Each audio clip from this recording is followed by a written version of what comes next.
નમસ્કાર, આપ જોઈ રહ્યા છો 9K ન્યૂઝ ગુજરાત। 12 જાન્યુઆરી 2025ના રોજ અમદાવાદ ખાતે સંયુક્ત નૈતિક માનવ અધિકાર સમિતિ દ્વારા ગુજરાતના છેવાડાના માનવીની વેદના સાંભળનાર અને સમાજ માટે સારા કાર્યો કરનારને એવોર્ડથી સન્માન કરવામાં આવ્યા। આ કાર્યક્રમમાં સૌપ્રથમ એવોર્ડ ઉત્તર ગુજરાત ઉપપ્રમુખ અરવિંદસિંહ બી ચાવડા, તેજસિંહ પરમાર સેક્રેટરી, ગુજરાત પ્રદેશ ઉપાધ્યક્ષ અને ભાવનગરના વતની એવા રઘુવીરસિંહ ગોહિલને પરમ પૂજ્ય ડૉ. લંકેશ બાપુ શિવકથાકારના હસ્તે એવોર્ડ આપી સન્માનિત કરવામાં આવ્યા। સંયુક્ત નૈતિક માનવ અધિકાર સમિતિના સારા કાર્યો તેમજ સારી કામગીરી કરવા બદલ એવોર્ડ આપી સન્માનિત કરવામાં આવ્યા હતા।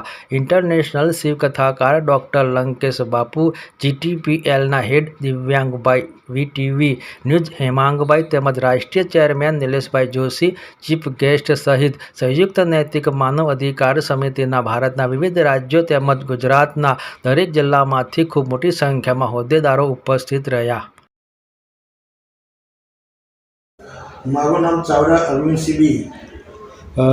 સંયુક્ત નૈતિક માનવ અધિકાર સમિતિમાં આપ કયો હોદ્દો ધરાવો છો? સંયુક્ત નૈતિક માનવ અધિકારીમાં હું ઉત્તર ગુજરાત વાઇસ પ્રેસિડેન્ટ તરીકે હોદ્દો બજાવું છું। અરવિંદસિંહ, ગઈકાલે જે કાર્યક્રમનું આયોજન કરવામાં આવ્યું હતું, સંયુક્ત નૈતિક માનવ અધિકાર અમદાવાદ ખાતે એક એવોર્ડ સન્માનનો કાર્યક્રમ રાખવામાં આવ્યો હતો। આપને પણ એવોર્ડથી સન્માન કર્યા છે, શું કહેશો બાબતે? ગઈકાલે અમદાવાદ ખાતે એવોર્ડ ફંક્શનનો બહુ મોટા પાયે પ્રોગ્રામ હતો અમદાવાદ ખાતે। એમાં ગુજરાતના વત્તા ઇન્ડિયા લેવલના અનેક રાજ્યોમાંથી એવોર્ડ ફંક્શનમાં બધા હાજરી આપી હતી। એમાં એવોર્ડ ફંક્શનમાં મને સર્વપ્રથમ એવોર્ડનું મને નામ ઘોષિત કરતાં મને સાથી ગદગદ થઈ ગઈ અને હું આ એવોર્ડ મને નથી મળ્યો, મારી ટીમને મળે છે।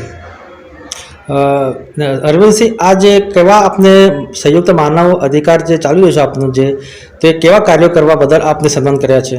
આ હ્યુમન રાઇટ્સ, માનવ અધિકાર એટલે કોઈ પણ માનવ XYZ કોઈ પણ વ્યક્તિને કંઈ પણ તકલીફ પડે, ગવર્મેન્ટ તરફથી કે કોઈ પણ સેવાથી કોઈ તકલીફ પડતી હોય તો અમે તત્પર રહીએ છીએ।